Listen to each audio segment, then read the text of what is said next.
Experience the care of Narayana Health. Sa Sani dhani sani dhani sani dhani sa Sani dhani sani dhani sani dhani sa। Hello दोस्तों, welcome to Narayana health initiative let's talk health. आज हम एक बहुत ही अलग topic पे बात करने वाले हैं। वो है जो आपके हॉस्पिटल्स के अंदर लैब्स होती हैं, जो जहाँ पे सारे टेस्ट्स होते हैं, उनके बारे में आज कुछ बात करेंगे और आपके कुछ क्वेश्चंस जो दिमाग में आपके रहते हैं उनको आंसर करेंगे। और इन सब बातों को हमारे साथ डिस्कस करने के लिए आज हमारे साथ जुड़ी हैं डॉक्टर हेमा मालिनी अय्यर, जो एक senior consultant and clinical lead pathology और हमारी जो Dharamshila Narayana super speciality hospital की जो लैब है उसकी हेड भी हैं। So doctor Hema, welcome to the show let's talk health. Thank you sir. आप एक बहुत ही इम्पॉर्टेंट पोस्ट में इसलिए हैं क्योंकि धर्मशिला में बहुत सारे ऐसे टेस्ट होते हैं जिनसे लोगों के ट्रीटमेंट में काफ़ी मदद मिलती है। लेकिन इससे पहले कि आप कुछ सवाल पूछें, आप प्लीज़ अपने बारे में कुछ बताइए। Very briefly, I am Dr. Hema Malini Iyer. I am now Senior Consultant and Clinical Lead Pathology and Lab Services at Dharamshila Narayana, as Sir just said.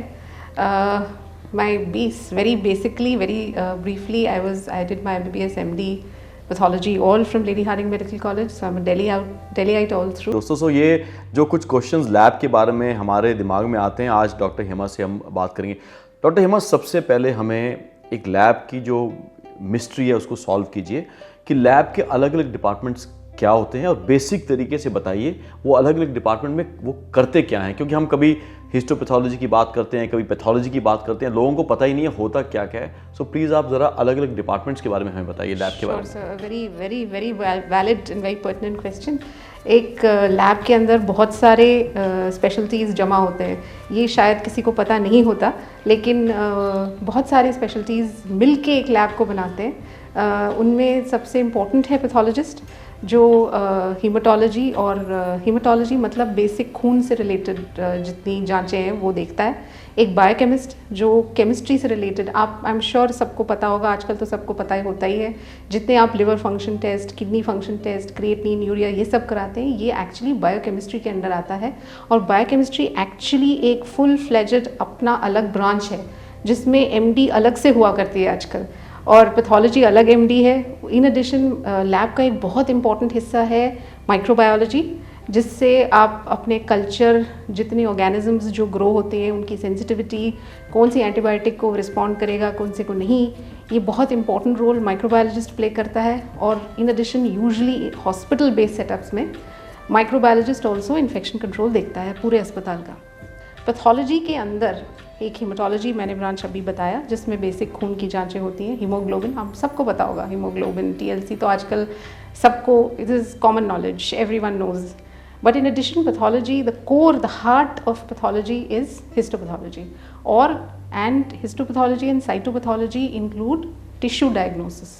So basically what we are looking at is टुकड़े की जांच, जिसको हम कहते हैं in very lay terms, or a biopsy is what people understand the most, is what we do, and an FNAC, this is cytology, this is biopsy, and we look at it and tell you कि ये क्या है। जब तक हम ना कहें कि ये ट्यूमर या कैंसर है, कोई आगे उसका कुछ हो नहीं सकता। So all treatment decisions will finally rest on that one final histopathological diagnosis, which is called gold standard diagnosis. उसके बिना कोई प्रोसीड नहीं करेगा जब तक आपके पास हिस्टोपैथोलॉजी की डायग्नोसिस हाथ में ना हो और बायोप्सी पे प्रूवन ना हो कि पेशेंट को हाँ कैंसर है, उसके आगे कोई प्रोसीड नहीं करेगा। सिर्फ कैंसर में नहीं, लेकिन बायोप्सी की बहुत सारे और एप्लीकेशंस होते हैं, लेकिन कैंसर सब बहुत इम्पॉर्टेंट एक एप्लीकेशन है। डॉक्टर हेमा, आपने दो इम्पॉर्टेंट बातें कही। एक तो जो अलग अलग डिपार्टमेंट्स का आपने बताया, उसके बारे में थोड़ी और चर्चा करेंगे। आपने ये भी कहा कि लैब में ज़्यादातर जो लैब इंचार्ज होते हैं, लैब का एक डॉक्टर होता है, इन्फेक्शन कंट्रोल ऑफिसर भी होता है। और आपने देखा कि कोविड के टाइम पे और कुछ ऐसी कॉम्प्लेक्स सर्जरीज जब होती हैं हॉस्पिटल में, वैसे भी हॉस्पिटल में इन्फेक्शन कंट्रोल एक बहुत ही इंपॉर्टेंट ब्रांच है। तो ये आज लोगों को शायद ये जानकारी मिली कि लैब खाली लैब के अंदर ही नहीं बल्कि पूरे हॉस्पिटल से डील करता है। आपने हिस्टोपैथोलॉजी के बारे में काफ़ी कुछ कहा, इसके बारे में थोड़ी हमें जानकारी दीजिए कि एक अच्छी हिस्टोपैथोलॉजी अगर उसको हमें करना है उससे रिलेटेड काम, तो एक हिस्टोपैथोलॉजी करनी है तो लैब में क्या क्या होना चाहिए, एक अच्छी हिस्टोपैथोलॉजी लैब होती क्या है और क्या क्या ऐसी चीज़ें हैं जो उस लैब के अंदर होनी ही चाहिए? सबसे इम्पॉर्टेंट है पैथोलॉजी में जो डॉक्टर है जो एग्जामिन कर रहा है स्लाइड्स और जो देख रहा है टिश्यू, उसको कितना एक्सपीरियंस है, उसी पे दारोमदार है सबका. So although you can have very hi-fi setups and of course excellent instrumentation, but pathology, histopathology, unlike other blood work depends on good instrumentation. And if your instruments are well maintained, they give you the results automatically. But histopathology, fortunately or unfortunately, does not happen automatically. It happens through, it involves a lot of hard work and a lot of technically demanding work on the part of the technicians and the technical staff. And then फिर हमारे pathologist के हाथ में जब slide आती है तो वो उसको एग्जामिन करने में कितना सक्षम है, वो उसी पे सब हिंज करता है. सो आपके पास यूजुअली हम क्या करते हैं, हिस्टोपैथोलॉजी में एक बेसिक स्टेन होता है और कुछ स्पेशल स्टेन्स होते हैं जिसका हम इस्तेमाल तब करते हैं जब हमें ज़रूरत हो डायग्नोसिस बनाने के लिए. और इनसे एक कदम आगे इम्यूनोहिस्टोकेमिस्ट्री होती है, जिससे पैथोलॉजी और बायोप्सी की जो डायग्नोसिस है जो एक दूसरे लेवल पे पहुंचती है, जहाँ पे हम आपको पॉजिटिवली बता देते हैं कि ये यही है और कुछ नहीं है. और जो बेसिक एग्जामिनेशन एक हिस्टोपैथोलॉजी पे होती है उस पर एक 4 चांद लगा देता है इम्यूनोहिस्टोकेमिस्ट्री. अब तो खैर उसके बिना कोई गुजारा ही नहीं है. So immunohistochemistry is absolutely vital now. उसके बिना तो कोई भी स्पेशली कैंसर में कोई भी अस्पताल उसके बिना सर्वाइव नहीं कर सकता. सो उसका तो होना एकदम ही अब मैंडेटरी हो गया है, ज़रूरी हो गया है. डॉक्टर साहब, ये बायोप्सी और एफएनएसी का आपने कुछ देर पहले बात की थी, तो मुझे 2-3 चीज़ें बताइए कि बायोप्सी और एफएनएसी, हमारे जो सुनने वाले हैं उनको भी, उनमें बेसिकली फ़र्क क्या होता है, बायोप्सी क्या है और एफएनएसी क्या है. और कई बार हम बायोप्सी के लिए दे देते हैं, उसके बाद में हम कहते हैं कि रिपोर्ट नहीं आई. हम तो बायोप्सी एफएनएसी होने के बाद कितनी देर में ज़्यादातर उसकी रिपोर्ट आती है, ज़रा इसके बारे में बताइए. Sure sir. एक एफएनएसी एक्चुअली 2 चीज़ें हैं. एनाटॉमिक पैथोलॉजी एक ब्रॉड हेडिंग है जिसके अंदर एक साइटोपैथोलॉजी होती है और एक सर्जिकल पैथोलॉजी होती है. जैसे कि समझ आता है, साइटो मतलब सेल, पैथोलॉजी मतलब सेल की पैथोलॉजी, मतलब वो कैसा दिखता है. तो एफएनएसी साइटो के अंदर आता है, एफएनएसी भी है. और जितने हमारे बॉडी फ्लूइड्स हैं, जैसे छाती में फ्लूइड इकट्ठा हो जाता है या पेट में फ्लूइड इकट्ठा हो जाता है, यूरिन की जांच होती है, ये सब साइटो से होती है. उसमें बेसिकली साइटो का यूज़ इसलिए होता है, मलिग्नेंट सेल्स उसमें ढूंढते हैं, मतलब कैंसरस सेल्स ढूंढते हैं. और उसमें अगर एफएनएसी पॉजिटिव आ जाता है तो उसको हम कैंसर मान सकते हैं. सबसे पहले स्तर पे डायग्नोस्टिक की अगर लेवल्स देखें तो सबसे पहले स्तर पे साइटोलॉजी आता है, उसके नेक्स्ट लेवल पे बायोप्सी आती है और फिर स्पेशल टेस्ट्स उसके ऊपर होते हैं. तो cytology is basically something which is easy to do, मतलब ओपीडी प्रोसीजर पे हो जाता है अगर आप रूटीन एफएनएसी करा रहे हो. यही एफएनएसी आप गाइडेंस में भी कर सकते हो, जैसे रेडियोलॉजी या अल्ट्रासाउंड या सीटी के गाइडेंस के अंदर. जब आप सुई अंदर डाल रहे हो, बेसिकली हम साइटो में करते क्या हैं, एक सुई है, सिंपल सी सुई जिससे हम खून लेते हैं, उसी सुई और सिरिंज से हम साइटो उस किसी गांठ में से सेल्स को एस्पिरेट करते हैं, निकालते हैं और उसको स्लाइड में फैलाते हैं उन सेल्स को और उनकी जांच करते हैं. और उससे हमें पता चल जाता है कि गांठ में कैंसर है या नहीं है, बहुत सिंपल तरीके से. अगर गांठ ऊपरी हिस्से में है जो हमारे को ईजिली एक्सेस हो जाए, सुपरफिशियल है, तो हम डायरेक्टली एफएनएसी सुई डाल के कर सकते हैं. लेकिन अगर गांठ बाय चांस पेट के अंदर है, डीप है, तो ऑब्वियसली हम उसमें ऐसे ही ब्लाइंडली सुई नहीं घुसा सकते. तो उसमें हमें रेडियोलॉजिस्ट की मदद की ज़रूरत पड़ती है और उसमें हम इमेज गाइडेंस के अंडर एफएनएसी करते हैं, या तो वो अल्ट्रासाउंड हो सकता है, सीटी हो सकता है, उसके अंडर सुई, ताकि वो हमें दिखे कि वो सुई कहाँ जा रही है, हमें पता रहे कि हमने कहाँ से मटेरियल निकाला है. फिर उसकी जांच भी उसी तरीके से होती है, स्टेन करते हैं स्लाइड को, रंग बिरंगा बनाते हैं, जिससे हमें पता चल जाए कि वो सेल्स जो दिख रहे हैं वो मलिग्नेंट है या नहीं.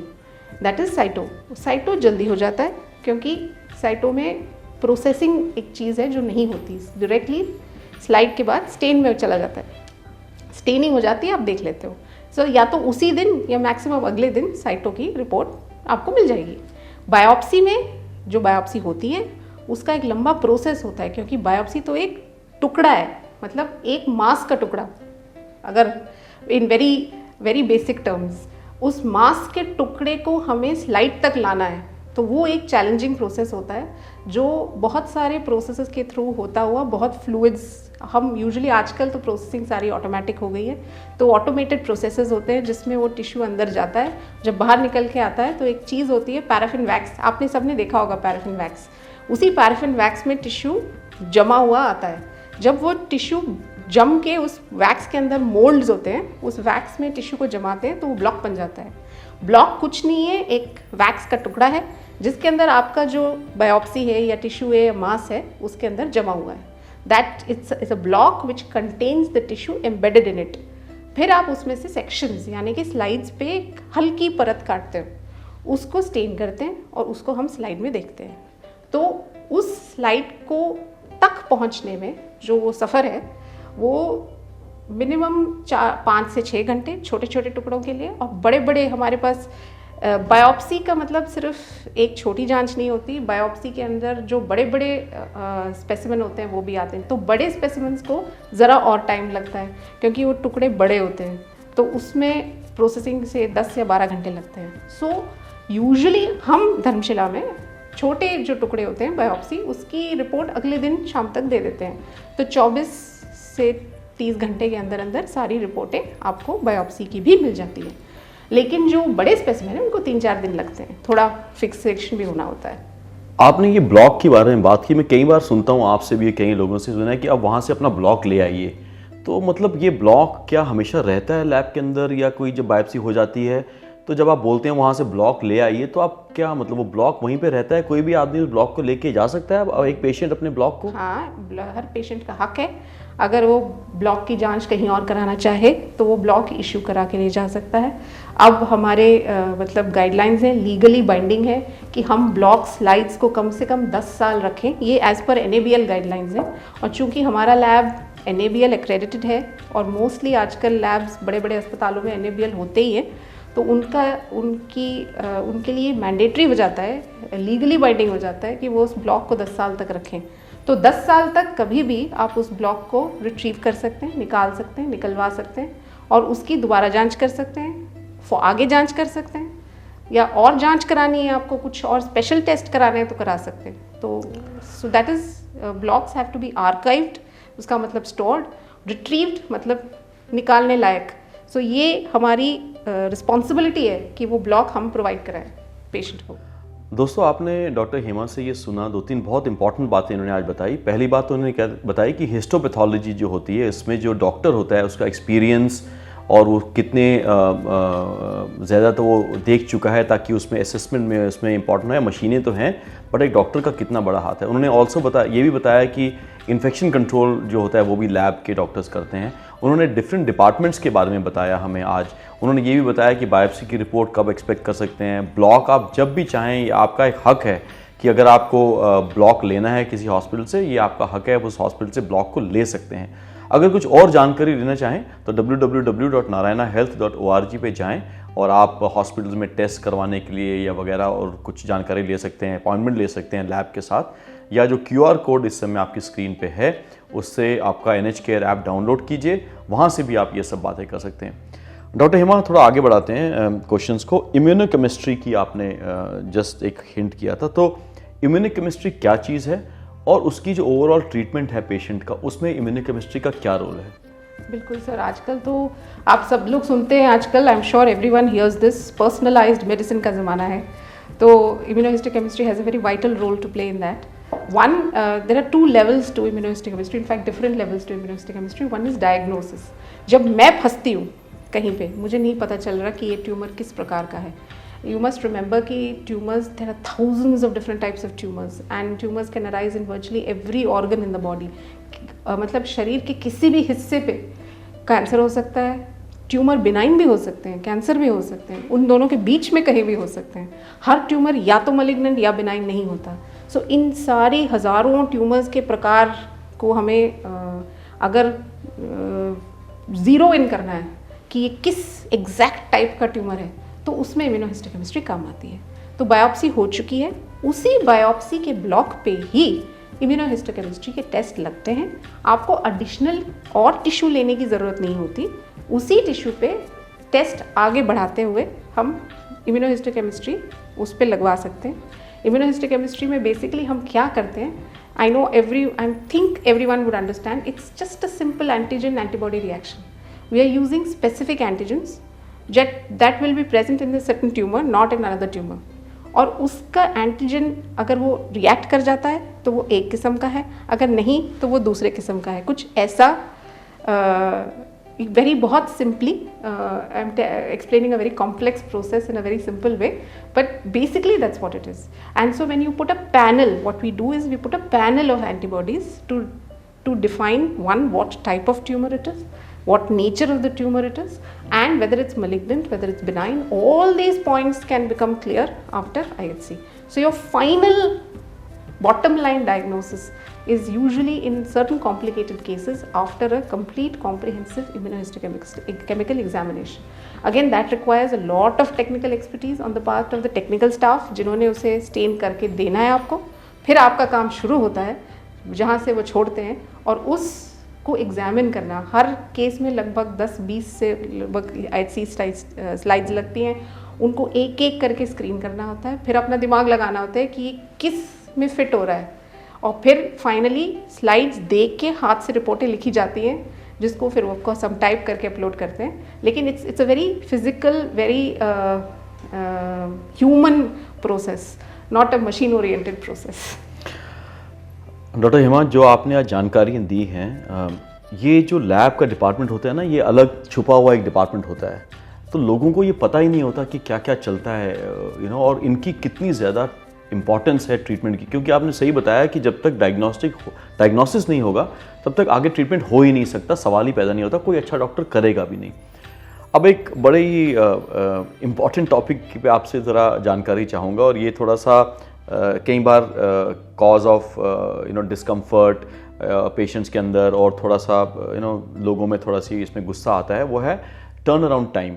मतलब ये है कि आपने पेशेंट आया और उन्होंने एक रिपोर्ट दी, एक सैंपल दिया और उसकी रिपोर्ट का वेट कर रहे हैं, तो वो काफ़ी नाराज़ हो जाते हैं, कहते हैं कि हमारी रिपोर्ट नहीं आई। तो मैं बेसिक मोटा आपसे ये पूछना चाहूँगा कि कुछ आप उन टेस्ट को कुछ ब्लॉक्स में डाल दीजिए कि जो ये टेस्ट हैं इनके रिपोर्ट आप एक्सपेक्ट कर सकते हैं 3-4 घंटे में, कुछ टेस्ट हैं जो 12 घंटे में, कुछ टेस्ट हैं जो अगले दिन, और कुछ टेस्ट हैं जिनको 5-6 दिन लगते हैं। जैसे कई बार मैंने देखा है कि कल्चर जब आप करते हैं तो कुछ दिन के बाद करते हैं, ताकि लोगों को आज पता चल जाए, थोड़ी जानकारी हो कि अगर ये टेस्ट हुआ है तो इसका 5-6 दिन के बाद ही रिपोर्ट आएगी, तो उसका वेट करना चाहिए। बहुत ही इंपॉर्टेंट क्वेश्चन है, क्योंकि कई बार हम देखते हैं अटेंडेंट्स एंड पेशेंट नाराज़ हो जाते हैं कि आप मुझे रिपोर्ट क्यों नहीं दे रहे हैं कि जब हम मैंने सैंपल दे दिया है। तो प्लीज़ इसके बारे में थोड़ा सा हमें बताइए। श्योर सर, इनफैक्ट ये बहुत ही वाइटल और बहुत इंपॉर्टेंट क्वेश्चन है।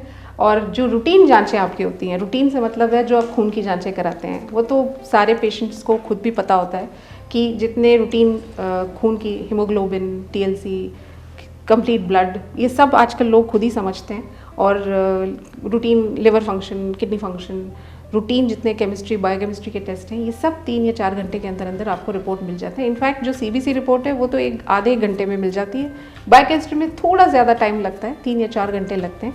जैसे जैसे आपके पैनल बढ़ते जाते हैं, जिसमें आप लिपिड प्रोफाइल ऐड कर दोगे, या आपको कोलेस्ट्रॉल या कुछ स्पेशल टेस्ट ऐड कर दोगे, तो थोड़ा सा उसका टैग बढ़ जाता है। मैक्सिमम 3 या 4 घंटों में most routine blood work gets done. So you get your reports. अगर आप सुबह सैंपल दोगे तो आप दोपहर तक रिपोर्ट ले सकते हो, एंड हम ऐसा ही करते हैं। इनफैक्ट आजकल तो फिजिकली कोई रिपोर्ट लेने आता नहीं है लैब में। All the reports are uploaded on the LIS, which is the lab information software. All hospitals, labs work now on software. कोई भी फिजिकल रिपोर्ट्स तो कम, मतलब आप बाद में प्रिंट मार सकते हो उसको, लेकिन सिस्टम में अपलोड होते हैं। तो सिस्टम में अपलोड होने की वजह से आपको ऐप में नज़र आ जाते हैं। बहुत सारी चीज़ें उस पर डिपेंडेंट है, उस बायोप्सी की रिपोर्ट पे, और जब तक वो बायोप्सी की रिपोर्ट नहीं आएगी कोई आपका ट्रीटमेंट शुरू नहीं करेगा। सो हम कोशिश करते हैं कि मैक्सिमम बायोप्सी रिपोर्ट्स 24 घंटे के अंदर रिलीज़ हो जाए। अगर कोई कारण से कोई रिपोर्ट अटक सकती है, you must remember that biopsies are difficult to interpret, it's subjective, it's not a test that comes out of a machine. So कभी हम फंस सकते हैं। So when that happens, you may give a little bit of time to the pathologist, because finally everything depends on that. The other thing is, for IHC you must give us at least 48 hours minimum हम लोग 48 to 72 hours के अंदर अंदर सारी IHC निकाल देते हैं। अगर IHC ईज जैसे ट्यूमर हमें अगर IHC में पहले ही सुलझ जाए गुत्थी तो 24 घंटे के अंदर में भी दे देते हैं हम रिपोर्ट, लेकिन कोई कोई केस ऐसा होता है जिसमें वो गुत्थी जल्दी नहीं सुलझती, कुछ टाइम लगता है उसको सुलझाने में, तो 48 से मैक्सिमम 3rd डे रिपोर्ट निकल जाएगी आप, लेकिन कहीं कहीं 5 से 7 दिन 10 दिन में लगते हैं IHC की रिपोर्टों में। सो मैक्सिमम हमारी रिपोर्टें 2 या 3 दिन के अंदर IHC की भी रिलीज़ हो जाती हैं। सो इवन इंक्लूडिंग जितने थेरेप्यूटिक मार्कर्स हैं उस पर हमने ज़्यादा बात नहीं की क्योंकि वो थोड़ा और हाई लेवल पे है। थेरेप्यूटिक मार्कर्स वो होते हैं जो जिस पे आप स्पेसिफिक ड्रग्स देते हो उन मार्कर्स के पॉजिटिव होने ना होने के बनिस्बत, और उसमें ऐसे मार्कर्स हैं आजकल जिसमें ड्रग अगर वो मार्कर पॉजिटिव है तो ड्रग वंडर ड्रग की तरह काम करता है। तो हम कई सारे ऐसे मार्कर्स करते हैं इन हाउस इन धर्मशिला जिसमें ट्रीटमेंट जो उस पर डिसाइड होते हैं, like for example ALK, ROS in lung cancer and so many others, PD-L1, आजकल तो PD-L1 का ज़माना है, सारे इम्यूनोथेरेपी उस पर डिपेंडेंट है। सो PD-L1 तो हम बहुत सारा करते हैं, माइक्रोसैटेलाइट इंस्टेबिलिटी, ये सब बहुत सारी ऐसी हाई लेवल जांचें हैं जिस पे ट्रीटमेंट डिपेंडेंट होता है और जिसमें स्पेसिफिक ड्रग्स उस पर दिए जाते हैं डिपेंडिंग अपॉन उसकी पॉजिटिविटी। तो उसमें भी हम कोशिश करते हैं 24 घंटे के अंदर आपको रिपोर्ट प्रोवाइड कर दें ताकि आपका ट्रीटमेंट जल्द से जल्द शुरू हो सके, लेकिन it can take time and if it takes time, takes 2-3 days, please bear with the pathologist. भाई और बहनों, आज एक ऐसे डिपार्टमेंट को जो छुपा रहता है अस्पताल में हमने आपके सामने लाया। डॉक्टर हेमा मालिनी अय्यर ने बहुत ही सिंपल तरीके से एक लैब को पूरी आपके सामने रखा, उसके अलग अलग डिपार्टमेंट्स क्या होते हैं, और डॉक्टर हेमा जैसे मैंने कहा लाल पैथ लैब में नेशनल हेड थी, तो इमेजिन कीजिए कि उनकी जो लेवल है एनालिसिस की कितनी ज़्यादा होगी। और तब उन्होंने कहा कि कई बार वो भी अटक सकती हैं कि वो ट्यूमर या जो भी इसकी वो जांच कर रही हैं, तो उन्होंने टैट्स के बारे में बताया कि रिपोर्ट्स कब एक्सपेक्ट करनी चाहिए आपको। इन सब बातों को आज हमने आपके सामने इसलिए लाया ताकि आपकी थोड़ी जानकारी बढ़े।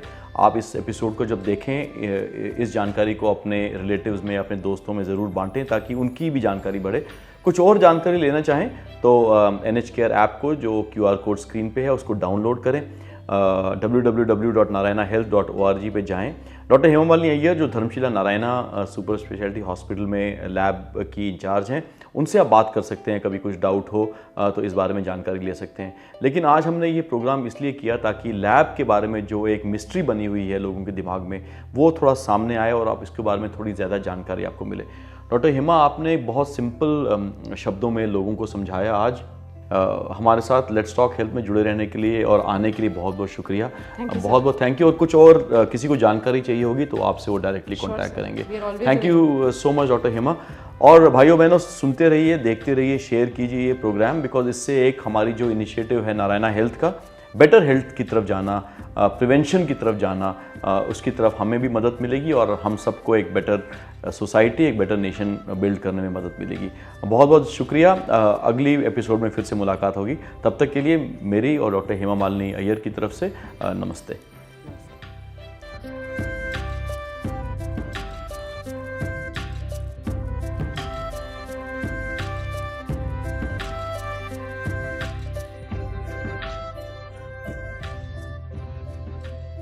Experience the care of Narayana Health.